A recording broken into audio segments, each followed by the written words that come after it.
Si Nanay Rufina Pamitan, ano ang update sa kanya, baby girl? Si Nanay Rufina Pamitan nga po ng Barangay Santa Ana, Lupang Arenda, Taytay Rizal. Nagpadala rin po siya ng video na nakabili na ng materyales para po sa mga gagawin sa kanilang bahay. At nag-umpisa na rin po ang pagsasaayos ng kanilang bubong na hindi pa po natatapos sa ngayon. Maging mga larawan po ng mga resibo at ng resibo ng mga pinamiling materyales. Ito pong si Nanay Rufina Pamitan para sa mga listeners po natin, if ever first time kayong nakinig ngayon lang, yan po ay tubong Cebu, samantalang ang kanya naman pong asawa ay Cagayan. Tindera po si nanay ng palamig at merienda sa school, na siya po mismo ang nagdadala sa eskwelahan, naka-sidecar siya, pumapadyak yan, nandun po sa sidecar mismo yung kanyang mga paninda. Parang si Tatay Henry na naka-sidecar din habang nagtitinda po ng taho dyan sa Bulacan.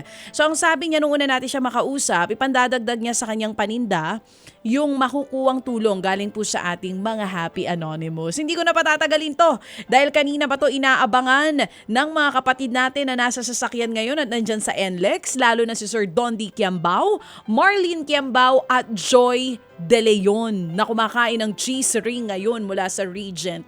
Eto po mga kapatid, panoorin at pakinggan ninyo. Sir Ted, Ma'am Cha, dito po ako kumukuha sa 2x4 kasi medyo mas mababa. Ayan na. Opo, meron po tayong mga nakikita ditong mga bakal. Gagamitin po sa panggawa ng kanilang bubong, mga kapatid.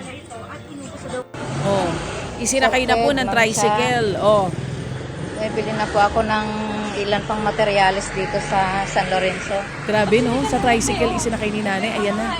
May mga Saan yung resibo. listahan ko, be? Ayan na. May kausap po siya tindera. 3, 4, 5, 6. Binayaran na po ni Nanay Rufina yung mga pinamili.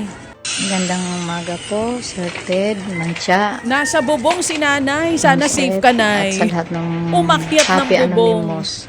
Ako po lubos na nagpapasalamat sa inyo dahil Yan, ginagawa na po yung kanilang bubong. Naririnig niyo po yan para sa mga kapatid natin na nasa radyo. Para wala nang problemahin sila nanay sa tuwing umuulan. Meron 2 tao dito na nasa bubong nila ngayon at ginagawa na nga po itong mga sira dun sa kanilang bubungan. At ayan no, nandito rin po ngayon yung resibo ng pinamili ni nanay doon sa hardware store. Inabot ng may 6,948, may 5,000 or more than 5,000 pesos. Ito yung mga naging unang gastos nila nanay para nga sa paggawa ng kanilang bubong. Ang total po ng napadala natin kay nanay umabot na ng 52,300 pesos. Ang service sa tricycle, 350 pesos. Ayan. So, aantabayanan po namin ha, Nanay Rufina. Ito pong iba pang mga update ninyo. Ted Filon at DJ Chacha ngayon nasa Radyo 5 92.3 News FM Monday to Friday 6 to 10 a.m.